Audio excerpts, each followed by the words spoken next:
बिहार चुनाव में सीट बंटवारे की जंग में एनडीए ने बाजी मार ली है। एनडीए में सीट बंटवारे का ऐलान कर दिया गया है। बिहार में अब जेडीयू बड़ा भाई नहीं रहा। बीजेपी और जेडीयू दोनों ही 101 सीटों पर चुनाव लड़ेंगे। किसी भी वक्त उम्मीदवार तय हो जाएंगे। वहीं महागठबंधन में अब भी माथापच्ची चल रही है। कांग्रेस 75 से कम सीट पर राजी नहीं है। लालू तेजस्वी दिल्ली पहुंचे हुए हैं, जहां राहुल गांधी से उनकी मुलाकात हो सकती है, जबकि बीजेपी ने तो 2 कदम आगे बढ़ते हुए प्रचार में भी कारपेट बॉम्बिंग का प्लान बता दिया है।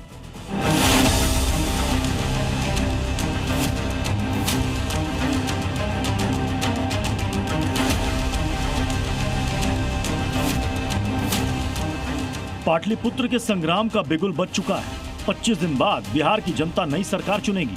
मुकाबला भले ही एनडीए और महागठबंधन के बीच है, लेकिन सीट शेयरिंग के मुद्दे पर एनडीए गठबंधन ने बाजी मार ली है। बिहार में एनडीए ने सीट बंटवारे का आधिकारिक ऐलान कर दिया है। बीजेपी और जेडीयू दोनों ही 101 सीटों पर चुनाव लड़ेगी, जबकि चिराग पासवान की party LJPR 29 seat, Upendra Kushwaha की पार्टी आरजेएम 6 सीट और जीतन राम मांझी की पार्टी हम 6 सीटों पर चुनाव लड़ेगी। हमारे राजनीतिक विरोधी थे, उनको दरार दिखाई पड़ रहा था। अरे नेतृत्वकर्ता नीतीश कुमार जी जहां हो, नीति के निपुण हो, आदरणीय प्रधानमंत्री नरेंद्र मोदी जी हो, माननीय जीतन राम मांझी हो, चिराग पासवान हो, उपेंद्र कुशवाहा जी हो, तो हमारे यहाँ तो तय हो गया।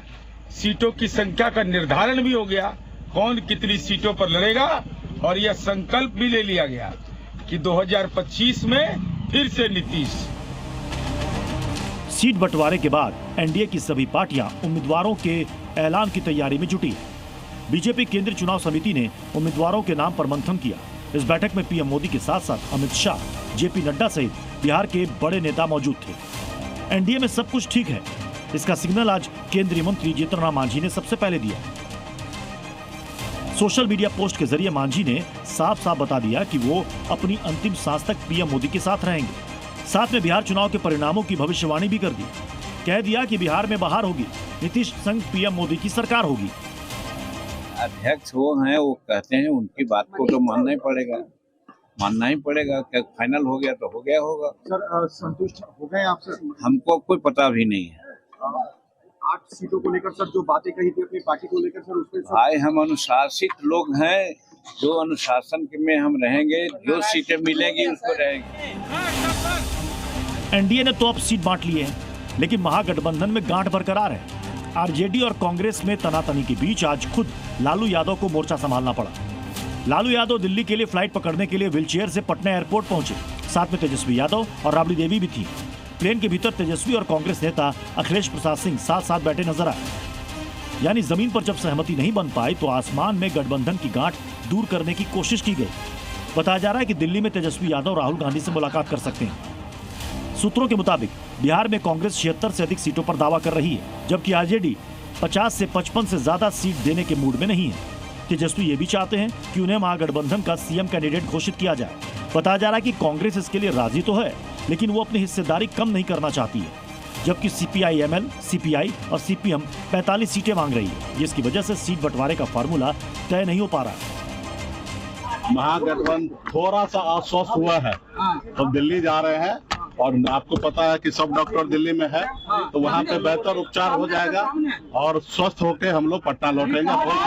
लेकिन दिल्ली जाके प्रॉपर सही डॉक्टर के पास जाके सही इलाज हो जाएगा। पटना में आज आरजेडी समर्थकों ने राबड़ी देवी के घर पर हंगामा किया। वो चाहते थे कि मसौढ़ी के मौजूदा विधायक को पार्टी का टिकट न मिले। प्रतिपक्ष तेजस्वी यादव राबड़ी आवाज से निकल रहे हैं और देखिए किस तरीके से जो समर्थक है यहाँ पर उनसे बातचीत करना चाहते हैं। दरअसल मसौढ़ी के विधायक को इस बार टिकट न दिया जाए, इसको लेकर लगातार कई दिनों से कार्यकर्ता यहाँ हंगामा कर रहे हैं और अभी तेजस्वी यादव यहाँ से निकल रहे हैं तो कार्यकर्ता लगातार हंगामा कर रहे हैं, गाड़ी को रोक रहे हैं। आरजेडी में घमासान के बीच लालू परिवार के बीच मतभेद भी खुलकर सामने आ गए। तेज प्रताप यादव कभी तेजस्वी यादव को मुख्यमंत्री बनाने की बात करते थे। उन्होंने सोशल मीडिया प्लेटफॉर्म एक्स पर तेजस्वी को अनफॉलो कर दिया। चुनाव भले ही बिहार का है, लेकिन जिस तरह दिल्ली में दोनों गठबंधन के नेताओं का जमावड़ा लगा है, उससे तय है कि बिहार में दोनों ही गठबंधनों और उसके उम्मीदवारों को लेकर अंतिम मुहर दिल्ली दरबार में लगेगी। पटना से प्रशांत झा के साथ ब्यूरो रिपोर्ट, जी मीडिया।